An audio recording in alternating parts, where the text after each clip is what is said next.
All right. Good morning, everybody. What is going on? Happy morning mug. Now, I learned my lesson. So, what we're going to do is we take the first 30 seconds to make sure I have audio.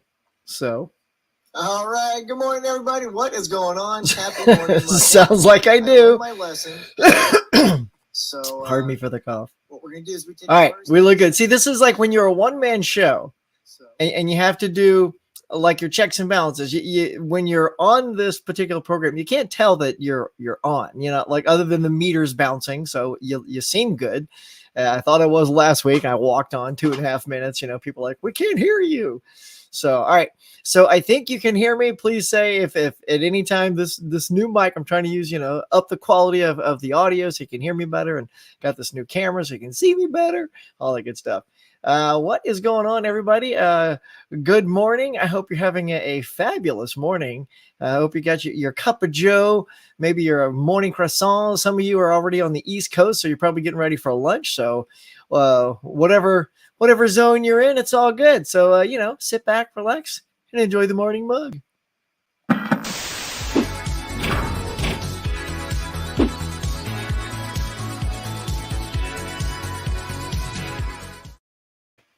All right. I got to work on that intro. I think I now have enough footage from enough of these to craft you up something a little bit more fresher than that, Yeah. So guys, what is going on? I'm excited to log in. I'm much better than last week. Some of you have been asking if I'm feeling better. So thank you very much. Despite that one cough at the very beginning, I'll try to turn away if I have a cough sneak up on me. So it's just a lingering little thing, but I feel much better. So thanks for all those who had asked. So today, what are we going to do about that? Now, first of all, it's Tuesday Blues Day, right? Everybody gets to go on out and do their little movie hunting and snag up some fresh new titles that are or not in the stores. I tell you, right? Isn't it just frustrating like getting out there and shopping right now because, product isn't in the stores like it usually is. So that's a super bummer. You get out there, you get all ready to go. You want that steel book, you want this, you want that, and it's just not there. But yeah, I mean, if you guys are heading out, or if a lot of you probably catch this on replay. So if you went out today, these are for my friends on the replay. If you went out today and you snagged some new titles, what did you get? There's a lot of cool stuff out that's coming out today. I do know. Now, as you may know from the title, we got some Hitchcock love going on this month. The new one of this one is coming out. So let me know if you're down to pick up volume 2 of Hitchcock on 4K. Yeah, I mean, we're going to talk about Hitchcock a little bit here. And it's funny because, trust me, if you're not interested, then I was on that bandwagon. So when we talk about it, I will be coming from everyone's point of view. I'll be coming from the people who really like Hitchcock. I'll be coming for those who have probably never watched any Hitchcock. I'm that guy. I'm your guy. I'm right there with every camp because I finally started watching them. So, and boy, do I have something to say about that. All right, this is a quick audio check. I'm just going to blast over here. I'm right there with every camp. There's me. All right, good. So I'm still microphone's still working. So yeah, what can we start with today? I'm just looking. I think what I will do as I'm waiting for you lovely people to come in. Hope we get a few people in this morning. I will just kind of start talking about Hitchcock. Yeah, what can I say? So I don't know what the hell's wrong with me, but I have not been, on the Hitchcock bandwagon for a long time. I think I tried to, and I did a review recently. It's like a reaction review, really, because you don't want to spoil too much of the Hitchcock stuff. But I started with North by Northwest just because that's the one. I've always wanted to see that one. Like I've looked at it. I always see the shot of the plane coming after Cary Grant and he hits the ground. I'm like, that looks like a good movie, but I never got around to seeing it. And I'm trying to think what was my deterrent for never really jumping on the Hitchcock bandwagon, right? So I think what it was is I saw Psycho and it was really good. Like I really enjoyed Psycho. And then I saw The Birds and this is when I was much younger, so I will rewatch The Birds. By the way, anything that I'll even rewatch Psycho. Like I'm gonna watch everything on here, and then I also have my bomb diggity paperweight. This is so good. It's 15 movies of Alfred Hitchcock. It's all on Blu-ray, so they all look really good. I don't have to watch Hitch in 4K in order to love his films. So that's what I saw North by Northwest on. Would love to see that in 4K. And then I saw Rear Window. So woo! Oh, holy hell, y'all! Rear Window was so good. So good. I'll be doing a review on that, so I don't want to get too much into it. But yeah, I just saw that last night. Oh, dang. Yeah. Rear Window. Yeah. So far, and I haven't had reviews come out for the other two, but I've seen North by Northwest, Rear Window, and Rope. All really good. Really good. So yeah. So I think what I was saying was Birds. So when I saw Birds, I was a little kind of underwhelmed with the Birds.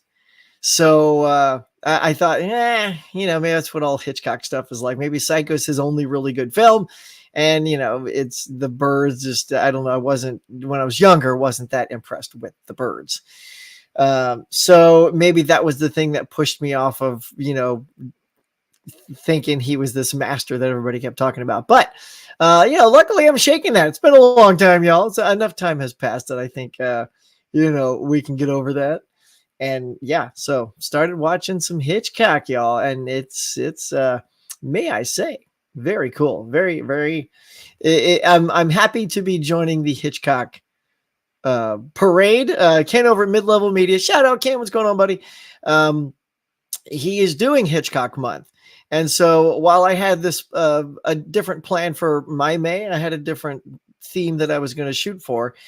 It was a bad excuse to not jump on Hitchcock, right? I have these movies, and I bought these movies to introduce myself and familiarize myself with Alfred Hitchcock's filmography. So I thought, well, instead of just doing a different theme, let's just completely join Ken over at Mid-Level Media and just do Hitchcock this month with him because that's why I bought them. So rather than finding an excuse to do something else this month, let's just do this month.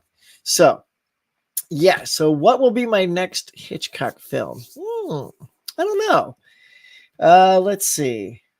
I'm thinking Vertigo. I think I might go Vertigo.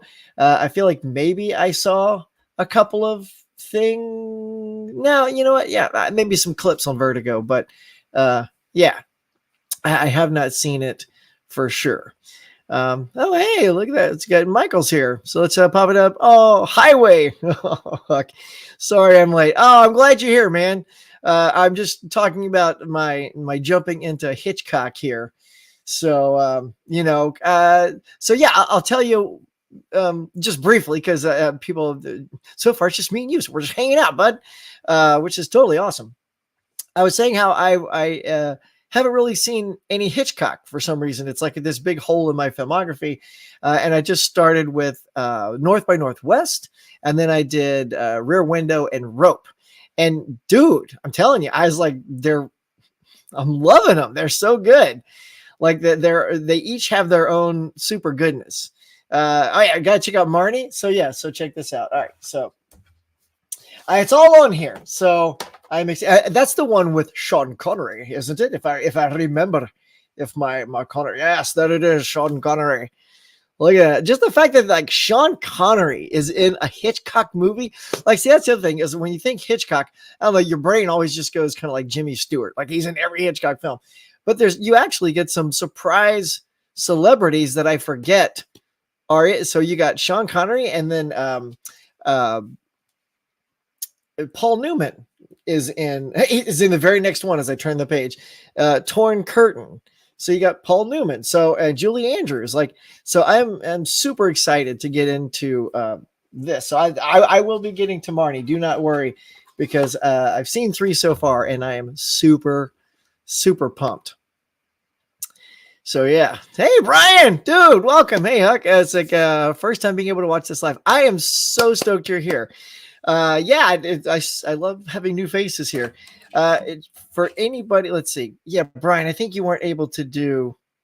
Yeah, it's so hard. Like I'm trying to get trivia going tonight. Just FYI, everybody watching right now, and it is so because yeah, everyone's got so many things going on now. I think Jagoda Blue's doing his Heat Street tomorrow night, and then probably 4K is doing his battles on Thursday. So like I keep trying to shuffle into a different day to see if I can get trivia going during the week to get some of the people that are only available during the week. So right now I got two people. They're not here right now, but yeah, I got two on the board for tonight, but I'm hoping to get one more before I actually go ahead and roll with it, an announcement. Otherwise, maybe I'll try Saturday and see if I can get more. It's hard, y'all. It is tough trying to coordinate like people's schedules so we can all play. But I'm excited. I want to get it going. But yeah, dude, I'm so glad you're here. Like, I got to get you on trivia at some point for sure, man. Yeah, got to get you on. So if there's anybody you want to play with, anybody you want to take down, excuse me, let me know. Let me know so I can reach out and get your favorite, battle opponent lined up against you. Caveman, what's going on, buddy? It says hello all. Hey man, I'm so glad you're here. So yeah, it's cool. I know. I'm hoping to get it on there. And I got something. I'll put on there for you. I got you something. Caveman says I'm available. Yeah, I am trying to spread the love, but yeah, if I run into a last minute replacement, not replacement. What am I looking for? Opponent need for a contestant. I'll reach out to you, my friend. And Michael says, I will be there for trivia. You got to see now. So, I mean, Michael, you haven't played yet. Do you want to play? Do you want to come on and play? I know you're not ready, but by cracky, man, if you're by cracky, what am I like? Old prospector down in the hole. Hey, come on down, by cracky. Oh no. What is, I have like the oldest catchphrases. Dadgummit, by cracky. I'll be hornswoggled. I tell you, if you watch my channel, I must be like 80 years old. Anyway, when you are ready, sir, you have a front row seat to get on the trivia show and play for sure. So yeah, and Brian and Caveman, we were just talking about Hitch, the Hitch master, man, the Hitchcock. I am sad to say, but also happy to say, like I am super deficient in Hitchcock. I am behind on his filmography. I've only seen a couple of films, so I decided to join Mid-Level Media and start jam and just say, that's why I bought these, is to get into his filmography. So instead of like putting it off and doing my own thing this month, let's just freaking do Hitchcock.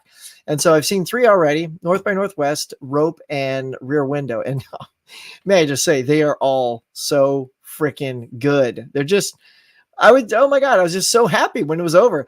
And may I say, to give you everyone like a plug for this set, each one of these, did I just sing a little bit there? Each one of these, I mean, look at all these bonus features, like every single Rear Window, like as I say, turn to the Trouble with Harry. It's got probably the least ones, but they all have kind of a little making of. Even Rope, which doesn't look like a lot of features there. It was really good though. It was a whole making of. It's like Rope Unleashed, and that alone, just that one is like a 35-40 minute making of, and it's just fascinating. Rope, I don't know if you guys have seen Rope, but it's like a play. Like he shoots it all as though it's one take, and he tries to hide the edits. Anyway, I do have a review for this. You'll have to see the review, but the edits are kind of hilarious. He basically, as he's panning this massive camera behind someone's back, he kind of goes into their jacket and then sort of, so it gets all black, and then he pulls back out of the jacket, and that's the edit. That's the edit point. And then they start rolling a new roll of film to continue the scene. And the first time he did it, I was like, oh, nice Hitch on the guy's back. That was clever. Until he decides to do it on a guy's back every single time. I'm like, oh my God, that's your only cut point is the back of a man's jacket. Anyway, watch my review. It's coming. I haven't put it up yet, but it's coming. So let's see. I'll be there for trivia. He says, someday. I'm shy. It's okay. It's okay. I understand. Yeah. Uh, yeah. Hey, y'all. Is that right? Am I reading that right? Hey, y'all. Oh, it seems like a real hickey spelling, so I have to say with a oh. Look, I know I'm from the South. You're way more country than me. You got your farm with your horses. We had a not a farm, but we had a big plot of land growing up with a barn. But we didn't have horses in our barn. We had Volkswagens because my brother was a Volkswagen mechanic, so that was his shop. Oh, Brian says he has a UK set that's pretty much that same thing, but unfortunately doesn't include North by Northwest due to rights over there. Oh, still 14 films. I got to dive into more. How many have you seen so far, Brian? I'm just curious if I'm like the only individual that is yet, that is so behind on Hitchcock that I'm like, I feel good now. Like I can start talking to James over at 21st Century Movies because like he loves Hitchcock. So he was one of the first guys I touched base with. I was like, dude, I think you'll be happy for me. Although I needed validation from him, but he loves Hitch, and now I see why. So if you're watching, James, yeah, shout out, bro. Caveman says, which reface video would you like for me to create Pop's likenesses with his photo for his birthday? I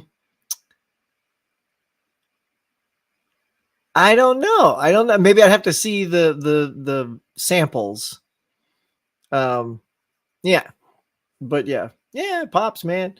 So I don't know if you could know, but the on Born to Be Rad's channel, Garrett's channel, he just won horror YouTuber of the month back in April, beating out our beloved Mel. Still love Mel. And it's so funny because they got on a stream together shortly after to say, what is people's problems? Anyway, but for this month, he's nominated Pops as a horror YouTuber of the month. So if you get over to Born to Be Rad's channel and look for his I won the horror icon video, on that video in the description is where he nominates the next 4, and Pops is one of those. And then in the comments of that video is where you vote for who you want. So it's a close race right now. There's somebody called I forget now, Film Freak something, I don't know, but it's like a close race between Pops and this one other person. So get over there and vote for Pops. I'll post them on Instagram. Cool. I'll be on the lookout. Hee-haw. See, it still sounds like a hee-haw. Hey, what's up, Ken? What's up, Hookman? Dude, I'm just, I'm finally a little bit better than last week. So, I got my mojo going. I got to get my Bluetubers something to stick in their ear holes when they head out shopping. Are you going out? Are you going out today? Are you looking for gold, my friend? We're talking about Hitch, buddy. I've been thinking about you all week. I hate to keep backing up to Hitchcock, but look, check it out. I've been hitching it. I just posted my rear North by Northwest review. It's funny because as I was recording that, I saw you put yours up as well. So I'm like, okay, I can't watch Ken's. I got to put mine up first, and then I'll watch Ken's review. So I watched your review last night, and I just want to say, really good, Ken. I love what you said about the fact that the organization that they sort of tipped their hat a little too early, that they're the ones that were planting this character, that sort of excuse me, that information came out too soon. And I thought about that. I didn't think about it at the time, but I thought, when it would have been perfect for that to come out is when he's like at the airport, and then he sort of grabs him and says, "Come with me." And then he shows him, it introduces him to the people in the back room and tells him what's going on. That's absolutely when we should have learned it. Like all of us, like you could still have those characters running around. Like who are they? Why are they snooping around? And then like at that moment, right near the end, you're like, okay, now the audience gets that piece of information at the end, rather than sort of but it was still awesome. I because it was the first one I watched, I think I was just more giddy about it. So a lot of that stuff, I was just like, totally loving it. Yeah. So then I followed up with Rope and Rear Window. So far so good, man. You have 53 horror. Oh, 53 horses versus our 4. Who has 53 horses? I don't. I don't even have no horsepower in my car. I just got a Corolla. Ain't no horsepower in that. Let's see. Brian says, I've only seen 3. Is that pretty good? I'm pretty behind too. Just Psycho, Rear Window, and Vertigo. Yeah, I know, right? See, like, I think that's the thing is if you're not a huge Hitch, there's always like certain titles that everyone just sort of automatically has seen, and then that's it. And I feel like I've seen parts of Vertigo, but not all of it. It's funny, actually, living out here in California. So at Universal Studios, they used to have this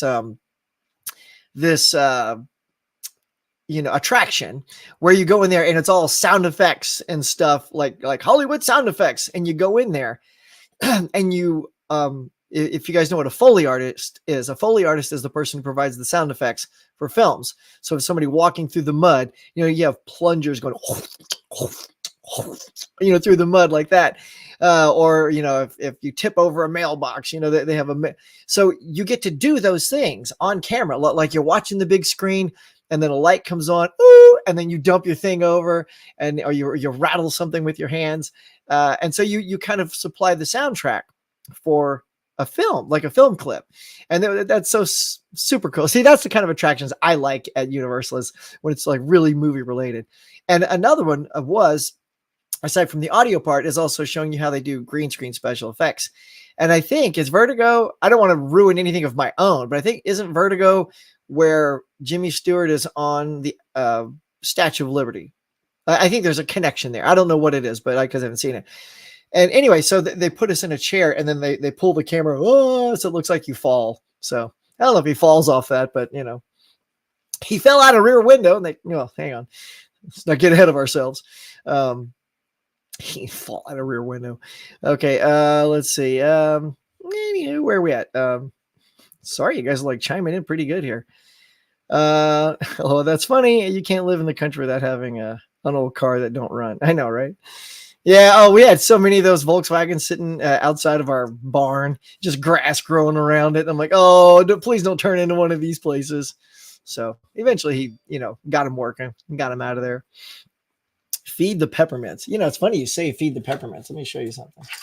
So for my birthday, because I'm a Star Trek fan, my wife bought me these dilithium crystals, laddie.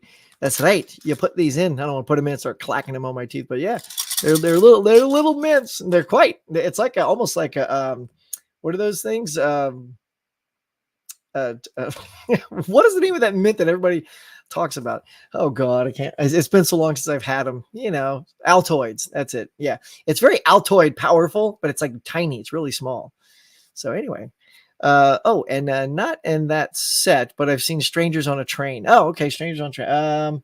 Yeah, it's not in that set. So I did also pick up during Kino Lorber's sale a Lifeboat, because that's not in this either, and that looked pretty cool. Because what Hitch is really good about doing is, like, it all takes place on a lifeboat. It's like, how do you keep that interesting? And there's that movie Phone Booth with Kiefer Sutherland and Colin Farrell, where it's all takes place in a phone booth, right? And people are like, oh, how are you going to do that? Well, I mean, it's a total nod to Lifeboat, from what I understand. So yeah, so I'm looking forward to seeing how he pulls that off as well. So I'm pumped. Sent you on Rickroll with Alan. Sorry, caveman, I don't know what that means. Sent you on Rickroll with Alan. Well, you mean from Pops, but I don't know what Rickroll is. So yeah. Oh, to your Instagram. Oh, okay. Pardon me. So I still get that lingering cough that I'm trying to very carefully not let slip out. Oh Lord. Okay. Just felt weird to give away the whole plot that early. I know. Yeah. Well, it was weird, but then it was also fascinating to see, well, who is that guy that they think he is? In fact, I had to go back, Ken. When it was over, I was like, well, how did they even think he was that guy? Like, I totally missed it the first time around, or I saw it and it was just so subtle. And then when you see the scene again, there's a guy in the background This actually doesn't give anything away. It actually tells you guys to, pay attention to this scene. He's in a dining room, and so sorry. He's in a dining room, and this bell boy in the back, he's calling out for this name. That as he calls out the name, Cary Grant turns around and goes, "Boy," calls him boy, and the guy turns around. So that's why the bad guys think he is this certain person. So it's like, oh, okay, God, man, because it was kind of like the film had gotten away from me because when they gave it away and all that. Like I was like, how did he even get misinterpreted as that? So yeah, so pay attention to that dining room scene because that's where he's, that's where it starts. But if you watch it as more of an action thriller and not a mystery, yeah, it works. It does, yeah, exactly. And Eva Marie Saint, that's one who was in that one, right? She was fetching. And then in Rear Window, Grace Kelly again, y'all. Hey, what the hell's that? These are the actors and actresses I don't have a lot of knowledge of. I mean, Jimmy Stewart's probably the one I have the most knowledge of, but Grace Kelly, wow, she is stunning. Wow, in Rear Window, I was like, whoa, man. I got a review coming out for that soon, so be on the lookout. 4K D-Ray, what's going on? throw it out. What's up, Huck? Hey, man, so glad you're here. We're just talking Hitchcock. Yeah, chatting up some Hitch. Caveman says, "Hey, Ken, 4K," and Huck smashed it like, "Oh, thanks, dude." Yeah, see, I haven't said that one time. I got 5 likes and there's 7 people watching. Just make me happy. Make it 7 and 7. That's a good drink. Anyway, it says they're on the Statue of Liberty in Saboteur. Okay, so that's Ned Stewart. Okay, so yeah, I just remembered that was part of the attraction where they had built part of the statue's head and hand so we could lay next to it in this chair. So you're like this, and the camera's above your head, and then the camera goes, and the camera just shoots up into the roof of the soundstage, and you're just laying there. But then when they play it back, it looks like you're going like really far away. It's like, oh, cool. So that's in Saboteur, which I have right here in this collection. So I will have to get to that soon. Yeah. And Ken says, "What's up, caveman?" Caveman. So everybody's embracing your caveman scream. Born to be rad. Hey, dude. Did I miss it? Oh my goodness. Up here. Oh my God. I missed a chunk. Born to be rad. What's up, Garrett? Hey, what's up, dude? I was just talking about the Hitchcock thing at Universal, my Friday the 13th stream. Yeah, it was so wild. That 3D birds thing was the craziest 3D thing I've ever seen. Yeah, man. Wow. Sorry, did I miss one? I sure did. Wow. So I think we got some new peeps here, and it shoved all my stuff down. Let's go back up here real quick. Garrett, good to see you, man. And again, kudos, man. Congrats on your horror dude of the month for the month of April. Well deserved, my friend. VW Beetle says horses in its engines. Yeah. Okay. See, I knew I missed something here. Wow. It started piling up on me here. Hey, Anthony. What's up, Anthony, by the way? He's just saying, hey, what's up to everybody? But yeah, Garrett. So yeah, I watched some of your streams the other night. So very fun. I watched the other one where you're like, oh, I'm being kicked out of the of this one stream with your dudes, and then they show up like, hey, what are you guys doing here? That was very funny. So, all right, now let's try to get back on track. So Anthony's Horror More says, "I've only seen Psycho, Vertigo, The Birds, and Rear Window. Psycho, Rear Window are my favorite so far." Yeah, I gotta say, Rear Window is absolutely fascinating. It's fascinating. Yeah, I mean, we can talk a little bit about it. I got a review coming up, but so I also watched the making of stuff afterwards. And if anybody has this collection, put those in. Don't just play the movie and then be done with it, because they're really good. And they talk about how the buildings across the way. So Jimmy Stewart's here, and then he looks across the way, and there's all these buildings, right? And you've got layers of these buildings, like at least 3 stories high. And then there's this little tiny sliver where you can see an alleyway. It's brilliant because it's literally like narrow, like you barely see it, but you see cars going by and a couple of people, but it's like maybe like 4 people wide that you can see through that alleyway. And the whole thing was built inside of a soundstage, just, top to bottom. And the lights are literally in the top of the soundstage, just cooking. So they're saying how anybody that was working up there was just torture, because they were just blazing hot up there. And anybody that was acting on some of the top floors, it was very hot for them. So it's just, I mean, when you think that Jimmy Stewart is just doing a lot of reacting, the way that's usually done is, they shoot Jimmy's stuff one day, they can't keep spinning the camera around. And then they go and do all the other shots while the camera's pointing that way. But his reactions are so spot on to what the people are doing across the way. It's just, oh man, it's so good. So good. I really love Rear Window. I don't know, I'm sort of glad I hadn't seen it up until now, because now I get to be all super giddy about it. Kimmy says, hey, can it 4K? Yeah, I did that already. See, now I'm catching back up. I'm Saboteur. Yep. What's up, Caveman? Morning, yeah, that was the tip that Morning Rad was here. Grace Kelly beats the hell out of every actress working today, both in beauty and talent. Yeah, man. So stunning, right? Pardon me, y'all. So yeah, she man, super seductive when she's with Jimmy Stewart, and she's just like pecking him with these little kisses. I'm like, oh my God, she is amazing. Like, just so subtle. Like, today people would just be, I'm just mawing all over each other's faces, but wow. I mean, I know it's also back then, so you probably can't do that. I don't know. I mean, but she made smooch, and same thing with Eva Marie Saint. She was super sensual with Cary Grant as well. So, I don't know if that's just how those actresses perform, or if that's how Hitch wanted it, but yeah, man. But Grace Kelly, wow. Can't wait to see more of her filmography. Rear Window, wow.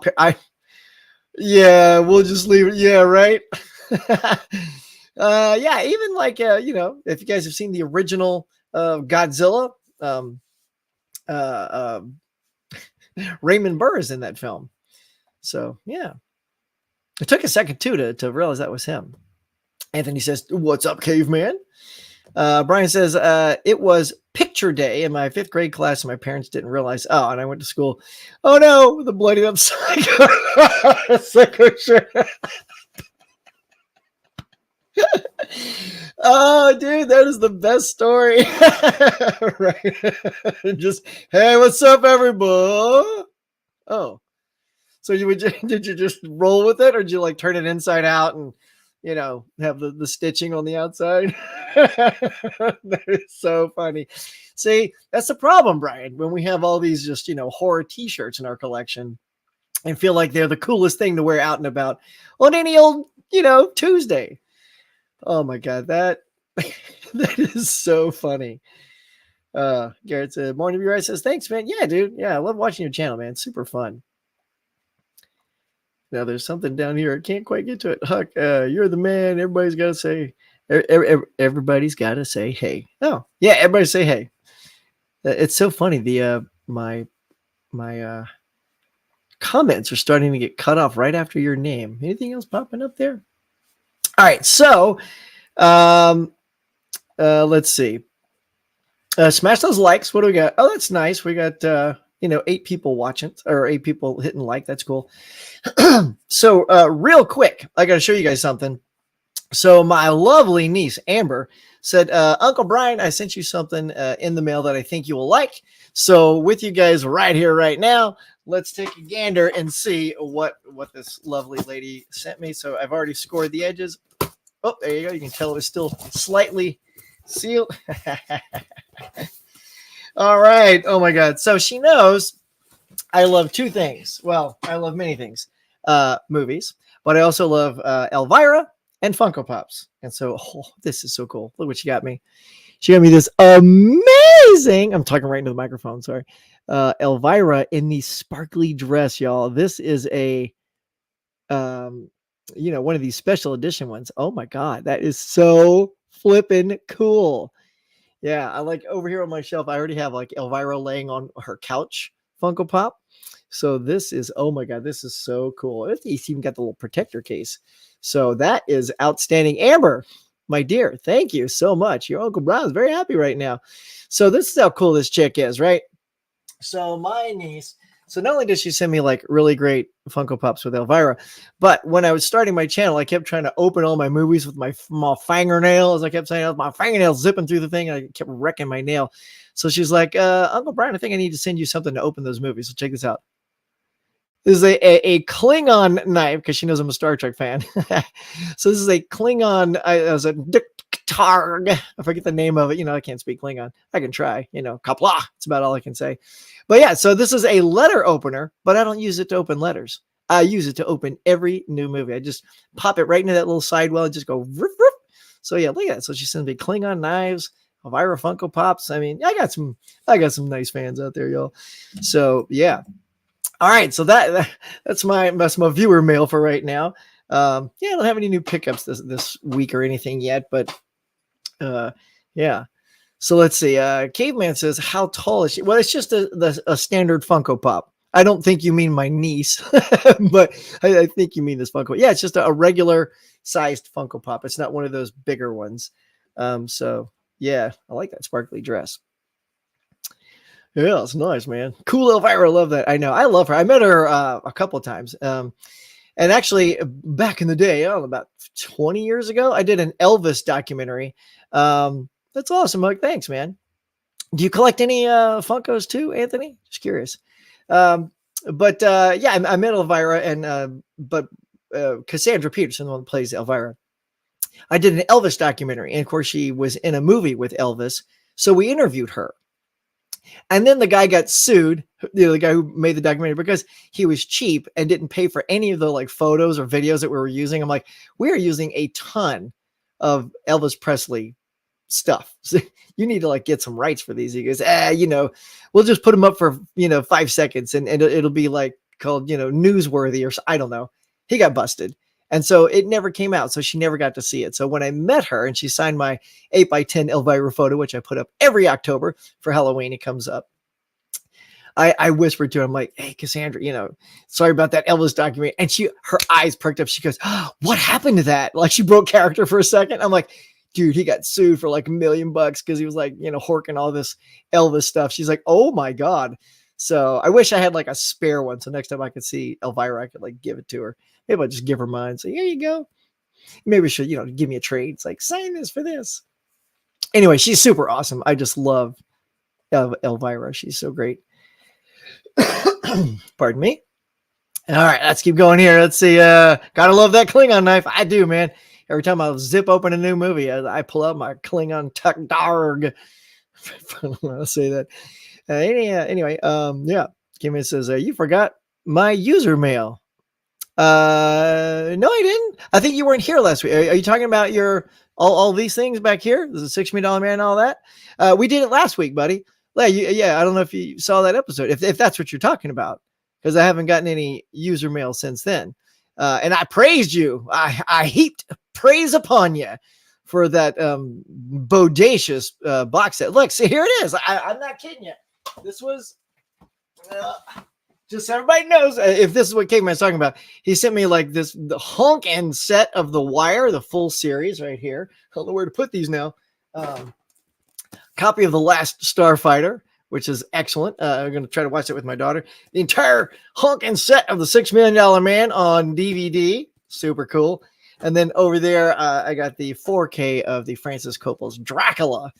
So yeah, man. So thanks again. So yeah, I didn't forget you, baby. No, we wrecked that box last week. So yeah, that was when I was under the weather, but I still made it happen, bro. Yeah. So yeah, Elvis got her started. I know, right? She's great though. Love Cassandra. Make sure to hit like and subscribe. Thanks, buddy. Yes, like, subscribe. Let's see. Yeah, collect horror Funko Pops. Yeah. Oh, the Marvel Zombie Run. Those are cool, man. Speaking of, all right, real quick, what was my next? Oh, so let's chat real quick about Doctor Strange. Did anybody see Doctor Strange? And we're speaking of like kind of that horror bent.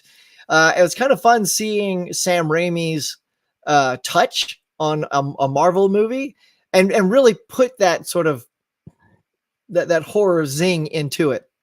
Because, obviously the first 3 Spider-Man films are pretty standard, really good, comic book movies. I know a lot of people like hate on 3, And I know it's got some goofy moments, I think, but there's still, I thought, a lot to like about 3. First of all, I think Thomas Hayden Church as Sandman. I mean, if you read Spider-Man comics growing up, he literally jumped off the page as that character. He looks like the shirt, he's wearing the green and black with the pants. Like Thomas Hayden Church looked exactly like that character out of the comic books. And just to kind of see that come to life, I was pretty stoked. Yeah. So yeah, I think he gets, I don't know, it gets a bad rap, but it's also because it was coming after Spider-Man 2, which is still, a lot of people say, one of the greatest comic book movies of all time, which I must also have to agree with. It's Toby, man. But yeah, so yeah, Caveman, I hope you get a chance to see that old episode I did where I heaped praise upon you. Anyway, so I was just looking at this stuff.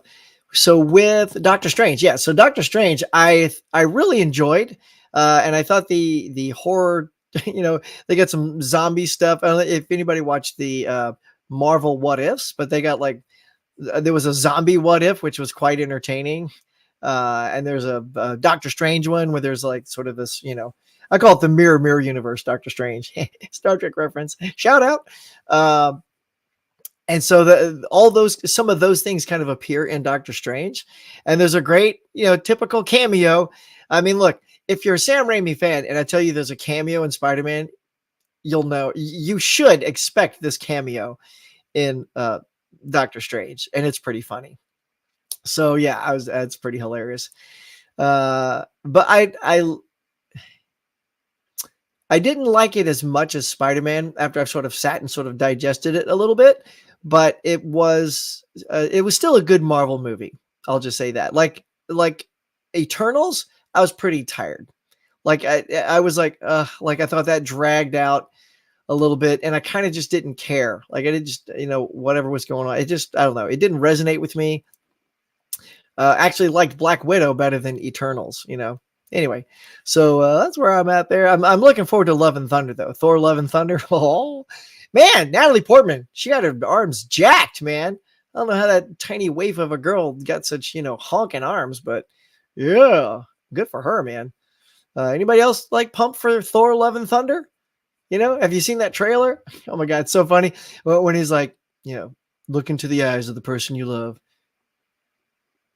And then Thor he's trying to look around Star-Lord, and Star-Lord's like trying to like make him look in his face. Like, oh my God, those two guys are hilarious. Yeah. Hemsworth is fantastic as Thor. Like his acting, I think, is among the best, hands down. Like a lot of people talk about Robert Downey and Chris Evans, but I would almost put Hemsworth above both of them because I think he's got the harder part to play. I mean, he's playing a god, basically, or a demigod, however you look at it. And his ability, like when he's like, I think it was in Endgame, when he's talking about that was Jane Foster. We used to date, she was my girlfriend. We're not anymore. And he starts getting all sad. Like, excuse me. It was just so hilarious how Hemsworth can go from like sad to like, I just thought I was so impressed with how quick he could do those moments, and he does it quite often in these films. So yeah, I love me some Chris Evans, man. Chris Hemsworth, too many Chris's. All right, let's go back to some quick chats real quick. Caveman says, make sure to like and subscribe. Thank you, my friend. Okay, whoops, we got that there. Heck yeah, great mail, Caveman. I'm getting there. There we go. All right, Anthony says, hey, the A-Team is getting, I know. I just saw that, Ken. Thank you for your media report. I did hear about it. I saw it rumored up on another thing as well. But when I saw it on your thing last night, that's right. I was watching you last night. That's one I've been waiting for. I've been waiting for that. So it says getting a Blu-ray box set. I have to get that. My dad and I watch the A-Team reruns every day when I got home from school. Dude, get it. I mean, so I love TV on DVD, but I love it when it gets upgraded to that Blu-ray. So I've got like Quantum Leap, Miami Vice, a couple of it show, some sci-fi. I got all the Star Treks and the original and the Next Generation. So I've just been waiting for this A-Team box, and it's not coming from Mill Creek, which I was kind of like, Mill Creek seems to get all of those things. It's actually coming from Universal, if I understand Kin's media report correctly. I think it's like from Universal, so that's interesting. You know, it could also mean if we use the Groove site, we might get some discounts on that. But dude, I am super excited for A-Team on Blu-ray. I hope it's got some goodies in it, but it doesn't matter. It'd be all about the show in the end. Yeah, I was a huge fan of that show too. I just love that you could see an action adventure show where stuff blows up, people get shot at, and yet no one gets killed. Dude, there was an episode, no kidding, helicopter slams into the side of a mountain, falls to the ground, explodes. I'm like, oh, finally somebody died. There's no way. Like, cut to two bad guys pulling his buddy out of the rubble. I'm like, oh my God. Wow. Even a helicopter plunging to its death ain't going to take out nobody on the A-Team. It'll be curious to start watching those if there's anybody that, you know, eats it in those episodes. But that I vividly remember that episode. I can't wait to find that again. It's funny. Yeah. I pity the fool who doesn't watch the A-Team. I pity the fool too. I have one prediction. Pain. Best line in Rocky 3. Pain. Only Mr. T could deliver that. He was perfect in Rocky 3, man. Perfect. We got to get that in 4K. Imagine Mr. T's mohawk in 4K. Hell yeah, I can. Hey, Cody, what's up, buddy? Cody Montana says, love when Picard showed up for a paycheck. Classic. Are you poking my buttons, Cody? Do we need to talk about Picard? Yeah. Yeah. Oh my God. So I had to really, you guys know, I'm a Star Trek fan. I give every series an opportunity. In fact, we'll talk about Strange New Worlds here in just a second. But Picard, man, season 1 was like, all right, you know, I sort of kept going because, you know, Riker shows up. So like it brought the show around, you know. It's sort of like when Pike and Spock show up in Discovery season 2. Season 2 got good. Why? Because you have two characters that are interesting and not so sullen and sulking. And then they left, and then the show went right back to where it was. Here's my thing about, yeah, okay, so Picard. Anyway, I had to force myself to get through Picard season 2. I wasn't a fan. It's not a real, like, I'll never rewatch that series. I'll never put it back in. I don't care. Like, it just doesn't have any joy. There's no joy in Picard. Like, you can still have a dramatic series, but there's still levity in lives, right? But there's no levity ever in this show. And the best, even like Hitchcock, when I'm watching Hitchcock, there's all these tense moments. And then, oh my God, I forgot to talk about Thelma Ritter. So Thelma Ritter is in Rear Window. She is hilarious. Like, she'll just come in and say something, but like, and when she delivers the funny line though, she's kind of like, she's in character and serious, and it's hilarious, right? But that's what good storytelling does, is it ebb and flows. So when you get to the tense moments, you're tense, but then you can laugh for a second and let that tension go out of your body. And then, you know, you're laughing and then it comes back. That's what makes it feel right. But Picard, it's just all that all the time, all go, go, go, no levity, no fun, no nothing. So I just don't think I can stomach season 3 unless I hear all the original cast members come back and pepper the entire show. Pardon me. Sorry, guys. I'm predicting by next week I should be completely cough free. But Strange New Worlds, I gotta say, if you guys now, Ken, I don't know if you, and I know you and your wife aren't Star Trek fans. I don't even know if you're still watching. But if you are, and I know you do your TV reviews on your wife's channel, the Married with Media, I'd be curious if you watch Strange New Worlds, you know, not being a Star Trek fan, if that would be engaging to you. As a Star Trek fan, I feel like Strange New Worlds is finally what we've been looking for. So as a Star Trek fan, look at this bad boy. Let me show you this. I mean, just look at it. First of all, you got the Enterprise in the shot. Anson Mount right in the middle. Anson Mount is amazing.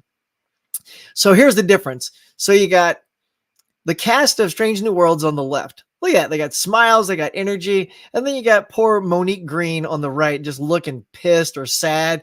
That literally could not be a better representation of both shows. That absolutely captures the energy in one photo. And here they are just looking boss walking down the corridor. Yeah. I mean, I just Ethan Peck, right, as Spock, he is fantastic. Like I'm, no lie. Like if you a little bit more time with him as Spock, I may like him more as Spock than Zachary Quinto. Yeah, I'll say it. I'll say it right now. Yeah, I don't know. I think he's got the tone down really, really nicely. And Anson Mount as Captain Pike. Hell yeah. He's got charm, swagger. He's got like a Kirk swagger to him, but still his own thing. And pardon me, I think shows like that need that kind of energy. He's always got a wink in his eye. He kind of like, he even says funny stuff. There's this season episode 2. They got to go down on this planet and help these people. And he says something like, all right, everyone, let's go save the universe before breakfast or something like that. And I'm like, that's really funny. And he crosses his legs in the chair like this is going to be a piece of cake. I'm like, God, the energy is so different on this show than Picard and Discovery. So yeah, I mean, I know Discovery season 4 came out and I got all the way through season 3. And I still haven't. I think I've seen 1 or 2 episodes of season 4.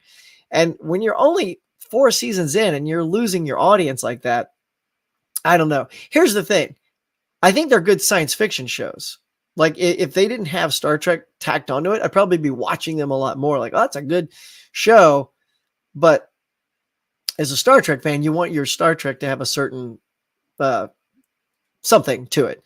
And I just don't think those have that special sauce. Doesn't have that special sauce. And Strange New Worlds so far does have special sauce, right? And the Orville. If you guys haven't seen the Orville with Seth MacFarlane, oh man, that's really good too. That's like until Strange New Worlds came on, that was the best Star Trek show on TV. And that's coming back out in June as well. So we'll have to do a little review of that show when it comes back out. All right, let's jump back to some comments real quick. Let's see. Yeah. All right. So Thor needs a whole movie with his beer belly with Infinity Wine, right? I just love that he's like whipping those chains, to get rid of his gut. That's just too funny. Oh yeah, gotta love Thor, man. I can't wait to see that movie. Yeah, I cannot wait. I think Thor is kind of like Strange New Worlds in Star Trek. You get this dark Doctor Strange, which kind of is like Discovery, and then you get Thor, and it livens everything up, and you just have a great time. Look, in the end, we just want to be entertained, y'all. I don't want to be depressed. There's enough stuff in the world to be depressed about. Oh, now I got to watch like 8 to 10 episodes of something that's super depressing. No, thanks. Anyway, Anthony Horrormore says, I like everything about Doctor Strange except for that weak ass forced relationship between Strange and Christine. Get that out of here. Right on, bro. Get it out. Yeah, my wife is always comes down on some of these like forced relationships, like in action movies. She can't stand in action movies when a forced love relationship has to get in there. She goes, "Why? Why are we doing that? Is it for us? For women? No, just what?" She's like, she doesn't want it. It's like, if I want that, I'll see a romantic movie. So, amen, sister, honey. Miami Vice Mill Creek set is quite nice. Very happy I picked it up. Yeah, me too, man. I just did a review. I think, was that my latest one? It might have been my latest one. Yeah, it was Miami Vice. Because it was pretty slick. I liked it. It looked good. I put a couple of shots in. The images look real good. And from what I understand, because I haven't plowed through them all, I think and hope they retained the music for all the episodes. Because I know sometimes in home video, they lose the rights. I don't know why I think all contracts now are starting to say, if we use your song, we use it, in perpetuity forever throughout the known galaxy and the universe, no matter what new formats come out. Like, I think they have to do that because removing certain songs that were very instrumental into the ebb and flow of that episode, and it made you feel something, to just change it to some generic BS song really kills the episode horribly, in my opinion. So, in fact, I got the Quantum Leap from Mill Creek, and they put the songs back in. There were songs that were removed, and that's not good. Although you still have things like Married with Children that don't have, they didn't get the rights for Love and Marriage. Like, I mean, you relate that to the show. So you just get some generic version of that song now. You know, unless they've gotten the rights back. But I mean, on all those DVDs, it's, I think maybe season 1 got it, maybe. And then, but that thing ran for 11 seasons. So imagine 11 seasons and you pop it in and none of the intros go Love and Marriage. Like, come on, folks. All right, let's keep it rolling here. You guys are flying at me. I love it. Let's see. Hey, Physical Mediac. What's going on, buddy? What a great way to spend my birthday watching Huck and Blues Day Tuesday. Well, welcome, my friend. Let's just chit chat. If you want to talk about anything, let me know. It'll be my birthday wish. We'll all chime in. And everybody in the comments right now, I want you all to type happy birthday to our pal, Physical Mediac. Let's give it up to him. Come on, y'all. Look, even I'll even switch over here and do it myself. Happy birthday. Bam. There it is, bro. There. I just switched over to the live feed just to wish you a happy birthday in the chats. Look at that. Michael says Grooves got the newer Battlestar Galactica for a cheaper price than Amazon. I know. Look, not only do they have that, but I bought the original Battlestar Galactica for like $38. $38. Man, it's like, and it's $38 if you don't get the one with the movie. Like, it's got the Battlestar Galactica, the movie. That was only $48, and that's like 70 something on Amazon. And the regular one without the movie is like 50 something on Amazon. So yeah, I jumped on that. In fact, I got the cheaper set for $38, and then the movie, the one that's in the red box, was only $4.99 on Groove. So I bought the movie and the cheaper set for $42. So I got what you get in the red box, which is the ultimate set, for $5 cheaper. It's just not all in the same box, but it is now because I custom consolidated. You know what I'm talking about, Michael? That's right. I took the movie out and I popped it in the ever-loving Galactica 1980 case because it was room. You know, now I've got literally the same box set as the red box for $5 cheaper. Anyway, get over to Groove, y'all, is what we're trying to say. Let's see, did that go in twice? Yeah, it went in twice. Okay, all right. Anthony says, yeah, look at that. See, we're getting some happy birthdays coming at you, buddy. Look at that. TJ8311 says the first couple of episodes of Picard 2 was promising, but I'm with you. Like, I was kind of in it, and then when I hit it was when I hit episode 3, I was like, time travel again? God, it's just time travel. Something's wrong in the past, and you got to go back and fix it in the past. Like, even like not just a lot of science fiction.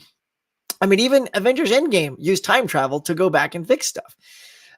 So just when that became the tired plot device for season 3, I was like, okay, let's move on. Cody Montana, what's going on, buddy? Picard isn't Star Trek. Robert Kurtzman is one of the worst screenwriters working in Hollywood today, responsible for multiple failed franchises, but he just keeps getting work. You guys know who Robert Meyer Burnett is? That guy's a Star Trek fan. I see him a lot on the John Campea show. He's got his own show called Robservations. This guy loves Star Trek. He's on a lot of podcasts that I listen to called The Inglorious Treksperts with Mark Altman and Darren Doctorman. These guys are real Star Trek fans, and they're in the industry. They're writers, they're producers. They get stuff done. And I just don't know why, like, they can't find people like that who get the franchise, who love the franchise, to be a part of it. You know, when you get people that just want to do the franchise because it's a hit franchise and they got to get their name slapped on it so they make the money. Yeah, then it's not going to last for too long. Mid-level says, do we need to have watched any Star Trek before? You know what? Actually, I'm going to say no. I don't think you have. Because what I love that they're doing, I mean, here's the thing. If you have watched other Star Trek, you'll get a little something out of it, like, hey, that's Spock, or hey, that's Pike. But if you just watch it, they tell you, you know, you can watch it as though you don't know those things because the characters describe themselves as they move along. I think by now everybody in the known universe knows who Spock is. So I think when you see Ethan Peck, it's not Nimoy, but it's Ethan Peck playing Spock, and you get that Spock's a logical guy. And I like that they do something really interesting. Like they start Spock off on the planet Vulcan with his bride to Pring, and it shows you like, yes, they're logical, but they still love each other and they still want to like, they're getting married and they want to get it on. I'm like, yeah, that makes sense. Like just because, you think Vulcans, don't have sex or don't do this and that, but yeah, they kind of start with that. I'm like, oh, that's absolutely like, and you can't go, oh, that's not Spock. Oh, yeah, it is. Like Vulcans have to procreate, right? So that when you see that in the opening, you're like, oh, cool. But yeah, I would love it though, Ken, if you just watched one episode and then go, not for me. Like just curious though, because yeah, since you're not a Star Trek guy, I would be fascinated to see, because it's about you liking the characters. And I don't think if you jumped on something like Discovery or Picard, I mean, that's a lot of work, dude. Like you really got to like, oh, why are people watching this? But so far with just 2 episodes of Strange New Worlds, like I can't wait for the next one. Like I'm enjoying the pace and the look. Hell, in in episode 2, Captain Pike is having like a barbecue in his room.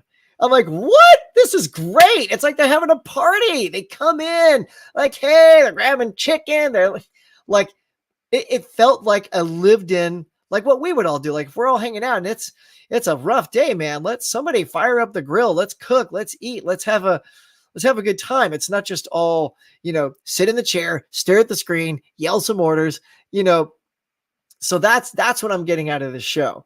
And if it keeps doing that, oh my God, I'm just going to be, I'm going to be in Star Trek heaven. Yeah.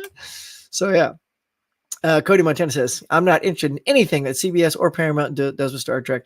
Yeah. I mean, I hear you, bro. Cause I've been that way. And I'd love it if you just checked out Strange New Worlds. Cause I know it's got a lot of the same people attached, but I also feel like they got sick of all the hate. And so they probably, somebody involved with that one, they said, okay, we need somebody that likes Star Trek to kind of be around us to guide this show. Otherwise, our franchise is just going to keep getting bad mouth. And right now this thing is like, oh no, let me see if I can do this for you guys. I'm going to go to Rotten Tomatoes because I heard an incredible thing here. Let's see. Star Trek Strange New Worlds, that on Rotten Tomatoes, it has, oh my God, look at this. I don't know why the audience score is as low as it is. I don't like that. But anywho, let's share the screen with you. So, let me get that off there. So yeah, look at that. So the critic rating is a 98% and the audience is 82. That's pretty damn good. Like even the audience, and it could be that the audience is like, everyone's just so bitter with Star Trek right now that I don't think enough people are coming over to it, and it could be a lot of, look, let's just face it. There's a lot of trolly Star Trek fans who may have just gone on here and clicked, it sucks because everything else has sucked from Paramount. But that, 98%, that is the highest rating any Star Trek series has ever received. So, yeah. So yeah, anyway, I'm a fan. I'm happy to see that happen. Let's see what we got here. I'm getting back to it. I'm getting back. Oh my God. Oh wow. There's a whole bunch here. Nice going, guys. I have to like back up. Was it here? Yeah, I'm not interested. Yeah. Whew. Wow. You guys are really cranking them in. Thanks. Michael says, I like Strange New Worlds. Always wanted to know more about Pike. And we're getting it. So yeah, Ken, we got to know what like a non-Star Trek person thinks of Strange New Worlds. Look at that. Physical Media says Anthony Horrors and more. Thank you so much. Yeah, man. Happy birthday, man. Yeah, make it a good one. Did you get anything good? Oh, you got to tell us. I mean, as a movie lover, did you get any movies? Are you going to go get some? Are you going to go see one? Like as movie lovers, we got to know. Culture Training. What's up, my man? What is up, dude? We're just hanging with a bunch of excellent people talking stuff, movies and Hitchcock and Star Trek and oodles of good stuff. And Elvira with a shiny dress. Look at that sexy thing. Woo! Take it easy, Huck. Take it easy. Yeah, so that's what's up. Cody says, Trini, we're all anticipating your next video. 5 years in the making. Let's go. Caveman says, 11 11 likes and 11 people. Go figure. Is that where I'm at on my on the show? Let's see. Yeah, look at that. Although as I switched over, oh, am I losing you good people? People got stuff to do. They can't stick around with me all day, just flapping my gums. I wish you would, but you know, it's a morning show. People are like already starting their day. Half of you guys, it's all lunchtime. So yeah, go make a sandwich. I have lunch with you. Mid-level says best action romance was Keanu and Sandra Bullock in Speed. Yeah, dude. See, exactly, right? Like that is one that worked. You nailed it, man. Every now and then, you know, there is that moment. So Ken, are you like some people when they say Speed should have ended after they rolled out of the bus and it hit the plane and exploded, like that should have been the end instead of like then going to the train? I never thought about it. Like, you know, when I saw it, I was like, oh, now there's another sequence. It did feel like two endings, but excuse me, I don't mind. And those two are so fetching. Love me some Keanu and Sandra.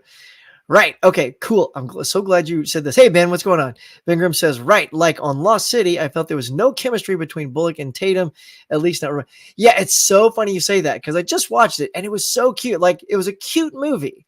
And I dig exactly what you're saying because when I watched The Proposal, which I just saw this year, because, you know, when R.I.P. Betty White, you know, when she passed away, I'm like, I went and picked that up at my local thrift store. I'm like, I got to see this just for Betty. And, you know, because I like Ryan and Sandra. And oh my God, not only was there great chemistry between them, but it was hilarious. Hilarious. Like I was just laughing so hard. And this one's it's funny, but I don't remember having big laugh out loud moments like I did at The Proposal. But like Brad Pitt is terrific in this film. The Lost City. And yeah, I feel like if they just kind of kept it as like he's that plucky assistant who's just there to help, I think they had chemistry in that regard. But yeah, I don't know if it was like, is it because it kept hitting me over here that Channing's probably 10, maybe 15 years younger than Sandra Bullock? Like, I don't know if that had anything to do with it, but maybe it did because in The Proposal, they were pretty much age appropriate with each other. But yeah, I still enjoyed it though. It was I just like those kind of films. Lake House Kid. So yeah, K-Man wants to know if you think, but Lake House I think is a romantic film, right? That's a romantic movie with Keanu and Sandra. So that works nicely. Culture Training says, Cody, it might take me 5 years. Well, you know, hey, everything's worth the wait, man. You know, you can't rush quality. Am I right? And look, Huck said happy birthday to somebody. And look, everybody's wishing you happy birthday, bro. Look, it's just coming out of the woodwork. Boom, boom, boom. It's all coming at you, buddy. Yeah. So, wait, what did K-Man say? Happy birthday. All right. All right. So we're getting some bunch of happy birthdays out there to our good buddy, Physical Mediac. R&D Studios, what's going on, man? The set that upset me about the music was Tour of Duty from CBS. Oh, yeah, with DVDs. The opening song was Painted Black, and it wasn't in the set along. Yeah, I know. It's like, it's almost like at that point, why bother? Because, you know, the music was part of that experience and those memories. And then just to say to your audience, here's a bunch of garbage, like free songs that we were able to get a hold of. Yeah. Like if it was something like that, like you're saying, R&D, like the whole thing is just like messed up with music. I would be not on board with picking that up. Yeah. Cody Montana says at Trini, a real, okay. What is this? Synecdoche in New York situation. I don't know what that means. That's a big word. Cody says, love Burnett. Oh yeah. Robert Meyer Burnett. Still can't believe that we lost John Schnepp a few years back. I miss that man. Yeah. Yeah. We're losing all kinds of good people. Who do we just lost, Fred Ward, man. We lost Remo Williams this week. Gosh, man. It's like Remo, like they just start to come in little packs, which is always a depressing thought. Michael says, I agree, Huck. RMB is a really cool guy. Yeah. Brent Madison. Hey, Huck. Happy Tuesday. Happy Tuesday, Brent. What's going on, man? You getting out there? You're going to go shopping, get you some stuff? All right, here we go. I'm about to find out what you got for your birthday. The only thing I got so far was my wife purchased Morbius on digital for me. I think she might be mad at me. She's like, you don't get no physical media. I know your name is Physical Mediac, but here's your damn digital copy. What'd you do, man? Did you not do the dishes? Did you forget to take out the laundry? God, it's your birthday, man. That's kind of funny, dude. She mad at me or something. Find out later tonight, dude. Find out. Yeah, see what's going on. Brent says Lost City did nothing for me. Yeah, I get it. It was just bland. It didn't make me want to watch. It did make me want to watch Romance in the Stone, which is much better. Same plot, basically. Yeah, dude. That's exactly when it was over. And while it was going on the whole time, I'm thinking, wow, this is totally Romancing the Stone, which is, yes, I feel a much better film. I think I just had sort of this notion. I wanted to like Lost City as much as I did like The Proposal. So part of me is kind of going, it was pretty good. But I mean, you guys are probably right. I'm still glad I watched it. It came out on Paramount Plus, so I checked it out. But yeah, it does make you want to watch Romancing the Stone, which is, a really good film. So let's go watch Romancing the Stone. TJ8311 says the proposal is great. The wife and I have watched it so many times.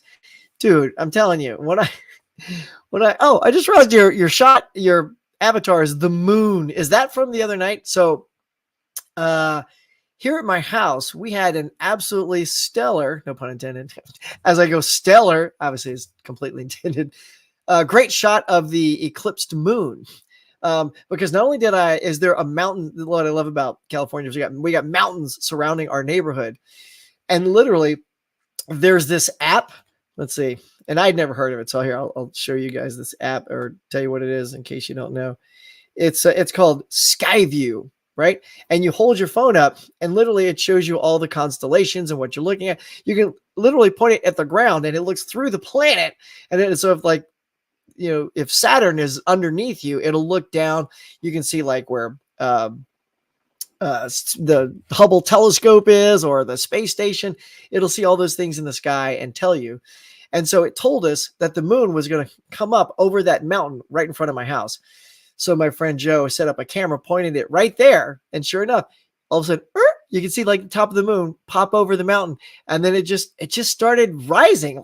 It rose faster than I thought. Because I thought, it's going to take hours to get up. But no, it was like you could see it. I was like, oh my, it was so cool. So it rose up and it was already partially eclipsed when it came up. And by the time it crested the whole mountain, it started to get fully eclipsed.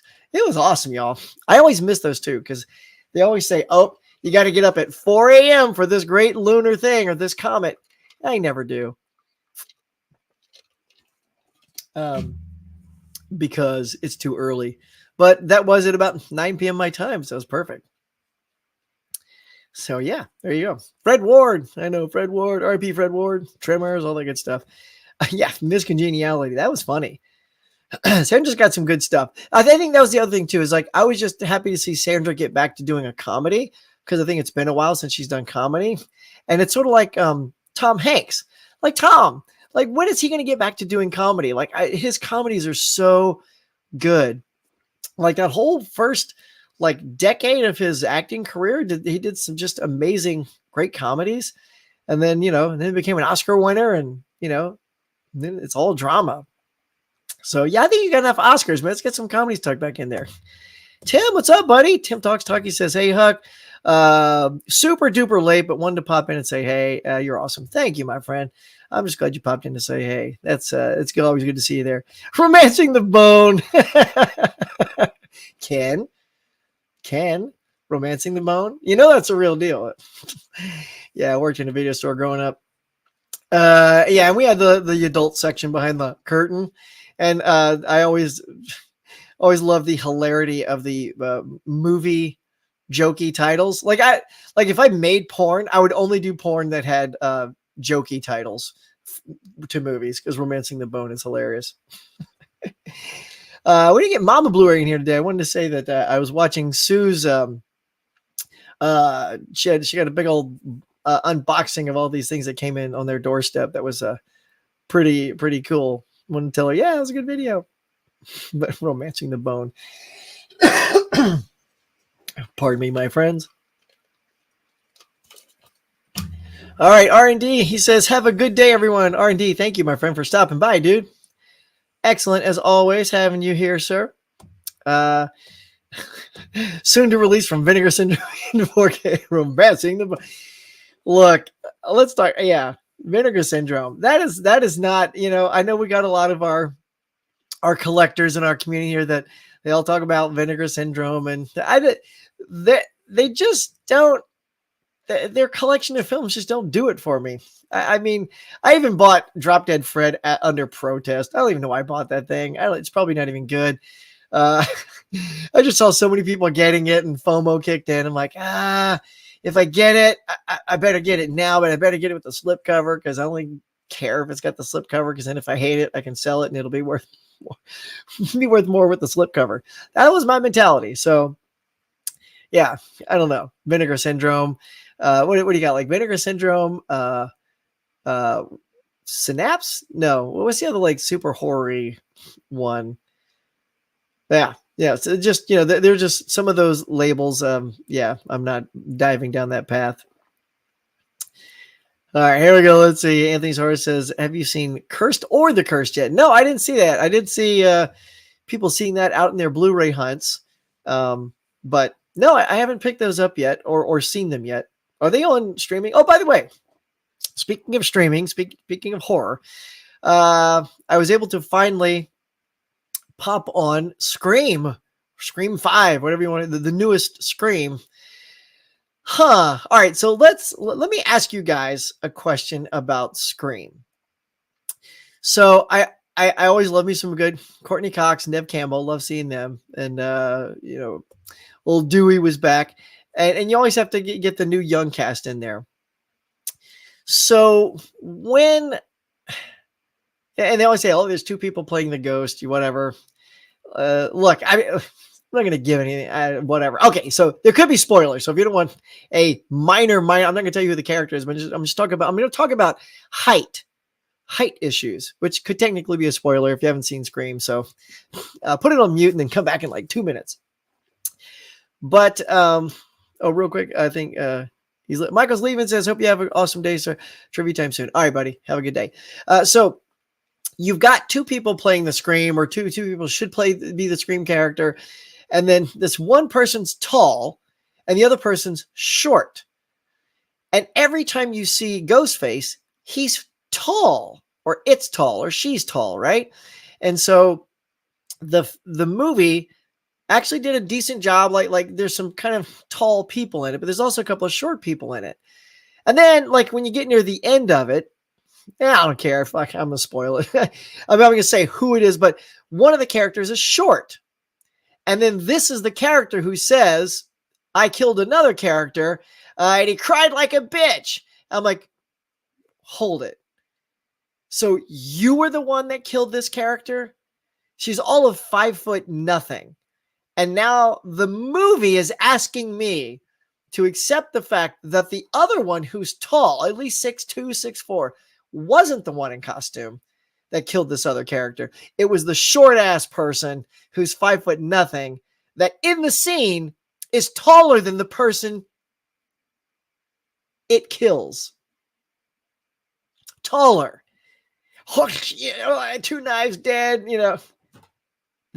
That's the shit that pisses me off. Like I can stretch the imagination, but when you literally are telling me that you, this wispy 5'0" character, was the 6'4" Ghostface that killed a larger person, that I start to roll my eyes on. I'll watch Halloween Kills again before I see that. I mean, I like the franchise, and I like the movie up until that kind of moment, and also everyone's, oh my God, so many people survived so many stabbings in this movie. People are stabbed like 50 times. Like, get him in the hospital. He may not make it. He may not make it. I pulled through. He's waving to his sister. I'm like, are you kidding me? Oh my God. Like, just kill people. God, if Jason was there, he'd seal the deal, man. Ain't nobody walk away from a Jason. Although, if Jason was in this movie and he drove a machete through somebody's chest, that's just a flesh wound. You know, if he's good, he'll miss all the vital organs, and that person will be alive later on in the film. You know, are you really? So anyway, see, these are the tangents I go on when we get things like that. So you haven't seen Curse, but I saw Scream, and that's the kind of stuff that irritates me about that. Severin, yeah, Severin, that's the one I'm thinking of. Yeah, Severin's just, it's great for those that love those that genre, you know. So, but yeah, I don't think I have any Severin actually in my collection. All right, Ken says, it's getting tough to resist in this community sometimes. Everyone's showing off these awesome releases you won't like, but you just can't help but get it when you see everyone else showing it off. I know, right? I know. That happened again, damn it, with RoboCop. And I like how all you guys have RoboCop. That was awesome. I did already have it before I saw you guys with it. And American Werewolf. I already had the freaking Blu-rays of those. I'm like, no. I even think, Ken, I remember you saying, no, I like the Blu-ray of that. I'm not going to get it. Actually, I forget if you upgraded American to the 4K or not, because I remember you saying, I like that release. I don't need to. But you know how we are. We say that. And then like 2 days later, ding dong, UPS. Yeah, 4Ks, everybody. So yeah, that happens. So I got to slow down on that. I don't know. I just have to live vicariously through those of you who get that. If I don't necessarily need that title, like the hell am I doing with Drop Dead Fred? I have no attachment to that film at all, other than I love Phoebe Cates and Rick Mayall from The Young Ones. Otherwise, I don't have like an invested like nostalgic connection to that. I have more of a nostalgic connection of, I don't know, One Crazy Summer with John Cusack, which I don't own, which I should, right? I like that movie, and that's got freaking Drop Dead Fred. Anyway, Anthony Horizon says, the more you rewatch Scream 2022, the more it loses its luster for me anyway. So but what do you guys think about that whole, height issue thing? It's like, be smarter, write smarter, cast smarter. Like don't say one of your shortest freaking cast members is the 6'2" Ghostface. Don't. We're not that stupid. No, there's no effing way that she was that character. There's no way. The other character would have been, but in all those scenes, that person wasn't in costume. So you never thought it was that person. I hate that stuff, y'all. That's just lazy writing. It's lazy ass writing. It's lazy casting. If you're going to do that shit, cast everyone at 6 foot something. So you have a questionable doubt that it could be somebody, any of them in the costume. Don't go, well, there's no way in hell it's these three people because they're all 5'1". Getting off my soapbox. All right. He was in a movie called Stab. He was stabbed. Yeah. Stab. I just love that they had the Stab physical media. Like, who doesn't want a copy of that now? Like, I want a copy of Stabbed. Like, I gotta somehow get a hold of that artwork, and I'll customize a case for Stab. He was stabbed. See, and I love the whole thing about Scream and what it does, and that's what sets it apart. But yeah, that sort of height thing. Anyway, I was pissed when they killed that character. I'm a huge Scream fan, and that shit pissed me off. Yes. The kill itself was cool. It was, but I didn't like the execution of it. Yeah, I know. And first of all, on top of that, now that we know who the Ghostface was, it wouldn't have happened. It wouldn't have happened if the person that said that they killed that other person, see how we're trying to be super vague, was the killer. Ghostface would have had an ass handed to him. Now, here's the one thing I do like about these Scream movies is Ghostface is always kind of getting his ass kicked. Like when he comes after somebody, they can throw a chair at him and he freaking falls down, or they'll throw something in front of him like an ottoman, and he'll trip over the ottoman. Like, he's like Ghostface has always been like the klutziest killer, like in all these films. And I kind of dig that he's not like this, just, catches the ottoman, throws it out of the way, A bookcase falls, stops, moves it out of the way, keeps going. Like, no, it's like, you know, and then this one shot where Ghostface flies into a trophy case. I'm like, yeah, man, see, Ghostface. By the way, that should have handed Ghostface its ass at that time as well. But just saying. Yeah, let's get on it, y'all. These shitty 70s and 80s horror movies that no one should ever see genre.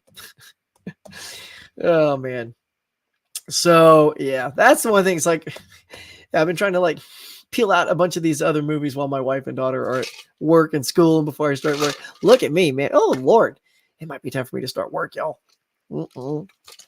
So, yeah, I didn't realize we was flying through this. I'm so glad you guys showed up to pepper me with questions and all this good stuff. But, yeah, I reckon I should probably call it a day, y'all. Get my work day going. Maybe try to get out a couple more reviews. And Ken, just again, one more time, shout out, my friend. I'm digging the whole Hitchcock thing. I've done 3 so far, and I couldn't be happier. Like, yeah, and I don't want to go in any particular order. Like, I don't want to see the progression of it. I just want to bounce around. I want to grab whatever I'm in the mood for and watch it. That way there's no expectation like, oh, well, it sucked because it's an earlier Hitchcock, but you know, or because it's a later Hitchcock. So yeah, I'm definitely joining you on that bandwagon, my friend. So, all right, guys. Yeah, I think we're going to go ahead and wrap it up. I got to get ready for work. I know you guys are out there. If you're Blu-ray hunting today, my friends, get out, get some good stuff. Can't wait to see what you guys, come home with. If you get some new releases and you watch some good stuff next week, we'll pop on, come on back on, tell me what you guys saw. Even say it maybe in the comments below. If you're watching this on replay, let me know if you guys are watching any Hitchcock. Join in Ken in his mid-level goodness with the Hitchcock stuff. And, you know, just shopping in general. Let us all know, guys. So thank you, everybody that came out today.